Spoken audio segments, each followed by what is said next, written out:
আসসালামু আলাইকুম প্রিয় দর্শক, কেমন আছেন সকলে? আশা করি সকলে ভালো আছেন। আমাদের বাংলাদেশে বেশ অনাকাঙ্ক্ষিত ঘটনা ঘটে যাচ্ছে ইতিমধ্যেও।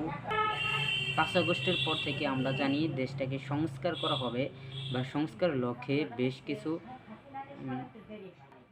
আলাপ ইঙ্গিত অনেকেই পারতেছে করতেছে, যার মধ্য থেকে ইতিমধ্যে ঘটনা একটি ঘটে গেল যেটি কিনা দেখার জন্য আমরা সাধারণ মানুষ মোটেও প্রস্তুত ছিলাম না।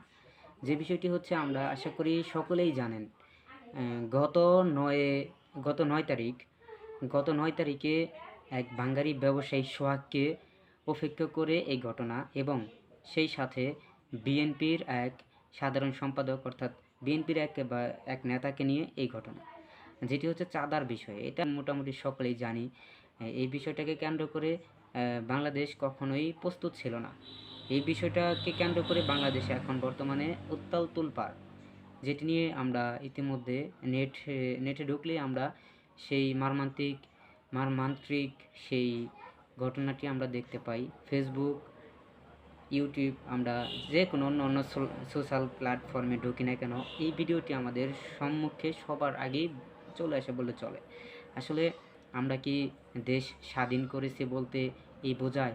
আসলে আমরা 5 আগস্টে 2025-এর 5 আগস্ট, সরি 2024-এর 5 আগস্টে আমরা বাংলাদেশ থেকে এত স্বৈরাচার বিতাড়িত করার পরেও এই ঘটনা আমাদের বাংলাদেশে আসলে এখন পর্যন্ত আদৌ কি মানায়? আমরা কি এটার জন্য প্রস্তুত ছিলাম? এই প্রশ্নটা আমরা যদি নিজেকে করি, তাহলে আমরা বুঝতে পারি আসলে যে এখন আমরা কোথায় বসবাস করতেছি, কী পরিস্থিতিতে বসবাস করতেছি। আমরা এই ঘটনার জন্য মোটেও প্রস্তুত ছিলাম না। আমাদের বাংলাদেশ কখনোই প্রস্তুত ছিল না। আমাদের এই ঘটনাটি দেখেন ঘটে গেছে ৯ তারিখে, পিছনে থাকা ৯ তারিখ অর্থাৎ বুধবারে আমাদের এই ঘটনাটি ঘটে গেছে। আমাদের সংবাদ মিডিয়া, আমাদের যেই সংবাদ আমরা অনেক দিন দেখেছি, দীর্ঘদিন স্বৈরাচার শেখ হাসিনার কথা মতে কাজ করছে, কথা অনুসারে কাজ করছে। স্বৈরাচার শেখ হাসিনা পতন হওয়ার আগে আমাদের বাংলাদেশে আমরা অনেক সংবাদ চ্যানেল দেখতে পারছি যে অনেক কিছু প্রকাশ করে নাই, যেমন ইসলামিক অনেক বিষয়, জামায়াতি অনেক বিষয়, তারপরে জামাত শিবিরদের অনেক বিষয় প্রকাশ করে নাই, আবার অনেক বিষয় প্রকাশ করছে।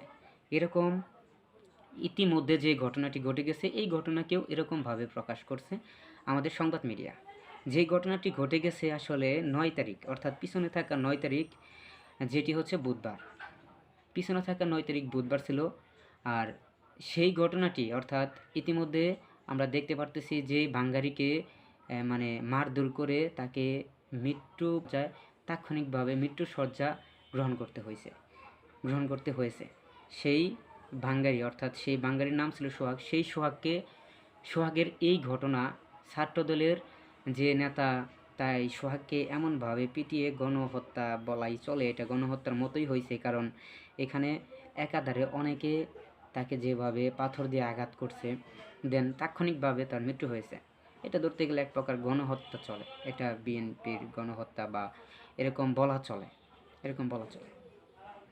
আসলে ভিডিওটা দেখে ভাই কারোরই মাথা ঠিক থাকার মতো না, যেভাবে তাকে মারা হয়েছে, বিতাড়িত করা হয়েছে এই পৃথিবী থেকে। আসলে এটা দেখেন ৯ তারিখ অর্থাৎ বুধবারে ঘটনাটি ঘটছে। আমাদের সংবাদ মিডিয়াগুলো কেমনভাবে এখনও কাজ করতেছে, আপনি ফলো করলে দেখতে পারবেন। ৯ তারিখে ঘটনা ঘটে গেছে, সেটি কিনা প্রকাশ হয়েছে 10/11 যাওয়ার পরে 11 তারিখের দিন বিকেলে এই ঘটনা প্রকাশ হয়েছে। এখনও কি আমাদের সংবাদ মিডিয়া এইভাবে কাজ করবে আমাদের এই সচ্ছল বাংলাদেশে? এটি কি আমাদের বাংলাদেশের আসলে সার্বভৌমত্বে এটাই চেয়েছিল? এটা কি আমাদের বাংলাদেশের সার্বভৌমত্বের চাওয়া ছিল? আমাদের সার্বভৌমত্বের এটা চাওয়া ছিল না। আমাদের 5 আগস্টে আমরা বাংলাদেশ থেকে স্বৈরাচার বিতাড়িত করেছি, এই না যে আমরা বাংলাদেশ আরও ধ্বংসের মুখে ফেলে দেব। আমরা আশা করছি যে আমাদের বাংলাদেশটাকে সুশৃঙ্খল, সুস্থ সামাজিক একটি পরিবেশে গড়ে তোলার জন্য আমরা সেই লক্ষ্যে আমাদের বাংলাদেশকে এগিয়ে নিয়ে যাওয়ার লক্ষ্যে আমরা বাংলাদেশ থেকে স্বৈরাচার বিতাড়িত করেছি। আমরা ইতিমধ্যে আশা করতাম যে আমাদের দেশটি খুব সুন্দরভাবে চলবে, কিন্তু আমাদের সাধারণ মানুষ সুস্থ সুন্দরভাবে যদি জীবনযাপন না করতে পারে, তাহলে এরকম স্বাধীন সার্বভৌমত্ব দেশ না থাকাই প্রয়োজন। আমি মনে করি যে আমাদের দেশটি এরকমভাবে এখন পর্যন্ত স্বাধীন সার্বভৌমত্ব হতে পারেনি। আমাদের দেশে আরেকটি হয়তোবা জুলাইয়ের জন্য অপেক্ষা করতেছে আমাদের দেশে। এখন আমরা সরাসরি দেখে নেব সেই ভিডিওটি আসলে কিভাবে তাকে হত্যাকাণ্ড চালিয়েছিল সেই সোহাগকে। আমরা সাইড থেকে দেখে নেব সোহাগের সেই অবস্থাটা।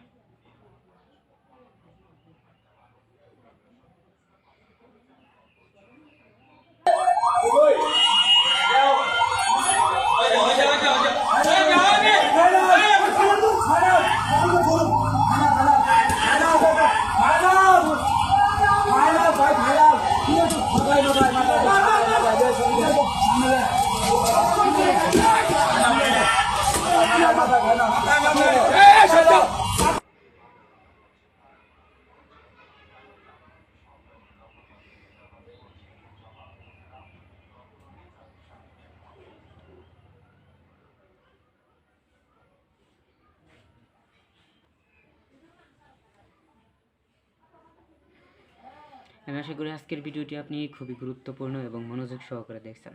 আজকের এই গুরুত্বপূর্ণ ভিডিও সম্পর্কে আমি আশা করি আপনার মতামত অবশ্যই আছে। আপনি যেহেতু বাংলাদেশের একটি নাগরিক, বাংলাদেশের নাগরিক হিসেবে আমি আশা করি এই ভিডিওটি সম্পর্কে কোনো মতামত থাকবে আপনার। সেই অনুপাতে আপনি সেই মতামতটি কমেন্ট বক্সে জানাতে বলবেন না, কারণ আজকের ভিডিওটি খুবই গুরুত্বপূর্ণ ছিল, তথ্যবহুল গুরুত্বপূর্ণ ভিডিও ছিল। বাংলাদেশে বিএনপিকে আপনি কোন চোখে কীভাবে দেখেন? বিএনপির এই নেতার এই অপকর্মের কারণে আপনি বিএনপিকে কোন চোখে দেখেন?